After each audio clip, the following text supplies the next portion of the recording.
तो दोस्तों 30 जनवरी 1948 को शाम 5:15 पर दिल्ली के बिरला हाउस पे महात्मा गांधी की गोली मारकर हत्या कर दी जाती है। गांधी का हत्यारा, ये सुनते ही आज तक सभी लोगों के दिमाग में एक ही नाम आता है, नाथूराम गोडसे। आखिरकार क्यों गोडसे के मन में महात्मा गांधी के खिलाफ इतनी आग भभक रही थी कि उन्होंने गांधी जी की हत्या ही कर दी? और क्यों महात्मा गांधी की हत्या करने के बाद नाथूराम गोडसे ने गांधी को हिंदुओं की बर्बादी का कारण बताया? और एक गांधीयन होने के बावजूद नाथूराम गोडसे के ऊपर ऐसी क्या आन पड़ी कि उन्होंने अपने ही आइडल को मौत के घाट उतार दिया? तो सारा कुछ जानते हैं विस्तार से आज की शानदार वीडियो में।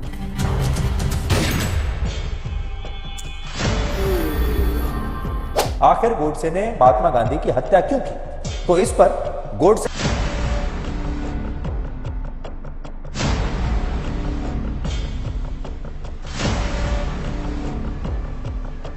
तो 19 मई 1910 में पुणे के बारामती में नाथूराम गोडसे का जन्म होता है। नाथूराम एक ब्राह्मण परिवार से थे और नाथूराम के जन्म से बचपन तक की कहानी काफी अलग रही है। गोडसे अपने माता पिता का चौथा बेटा था और हैरान कर देने वाली बात यह है कि नाथूराम गोडसे का परिवार अपने आप को श्रापित मानता था।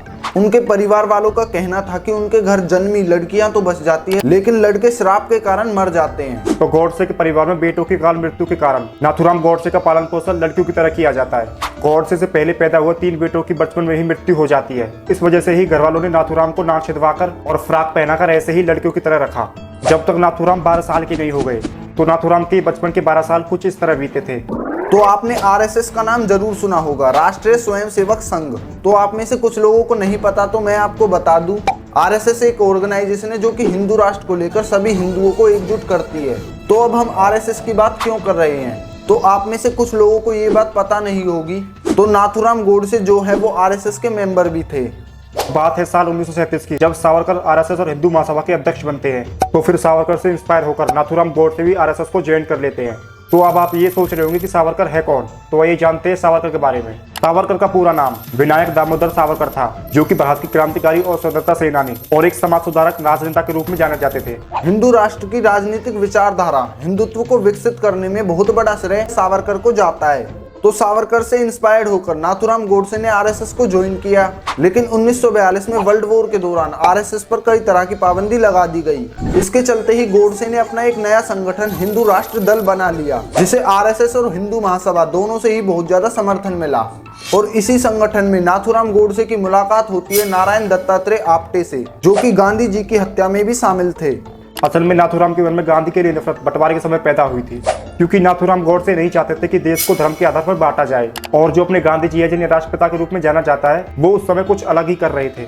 कहा जाता है कि नाथूराम गोडसे का मानना था कि गांधी जी देश के बंटवारे का एक बड़ा कारण है, क्योंकि गोडसे को लगता था कि गांधी जी ने दोनों तरफ अपनी अच्छी छवि बनाने के लिए देश का बंटवारा करा दिया। और बंटवारे के समय इंडिया को पाकिस्तान को 75 करोड़ रुपए देने थे, जिनमें से हम 20 करोड़ तो पहले ही दे चुके थे और 55 करोड़ बाकी थे। लेकिन भारत पाकिस्तान के बंटवारे के समय जब हिंदू और सिखों को मारा जा रहा था, तो तभी इंडिया के कई बड़े लीडर्स इंक्लूडिंग पंडित जवाहरलाल नेहरू, जो कि उस समय के प्राइम मिनिस्टर थे, इन सभी ने पाकिस्तान से हो रहे ब्लडी अटैक्स देखने के बाद ये फैसला किया कि हम पाकिस्तान को 55 करोड़ नहीं देंगे। लेकिन बात यहाँ पाकिस्तान को 55 करोड़ देने की नहीं है, बात यहाँ ये है कि गांधी जी यहाँ पर भी अपना एक अलग एक्शन लेते हैं। क्योंकि गांधी जी यहाँ पर पाकिस्तान के सभी ब्लडी अटैक्स को इनकार करते हुए सिर्फ और सिर्फ पाकिस्तान को भारत से 55 करोड़ देने की मांग कर रहे थे। और गांधी जी ने अपनी इस जिद को सबके अगेंस्ट जाकर पूरा भी किया। और इन सभी कामों के अलावा गांधी जी ने बंटवारे के समय कई हिंदू परिवार जो कि पाकिस्तान से भारत आए थे, जिसमें बच्चों के साथ औरतें और बुजुर्ग लोग भी शामिल थे, जो कि दिल्ली की मस्जिदों में ठहरे हुए थे, उन सभी को गांधी जी ने वहां से निकलवा कर रोड पे रहने के लिए छोड़ दिया।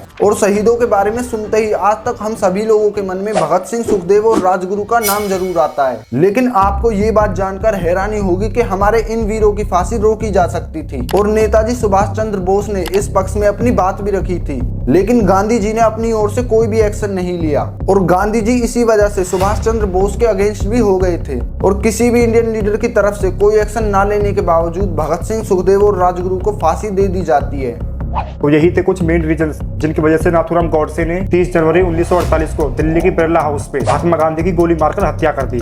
तो दोस्तों वीडियो के लास्ट में आपके लिए एक इंटरेस्टिंग क्वेश्चन है कि महात्मा गांधी और नाथूराम गोडसे में से रियल हीरो कौन है?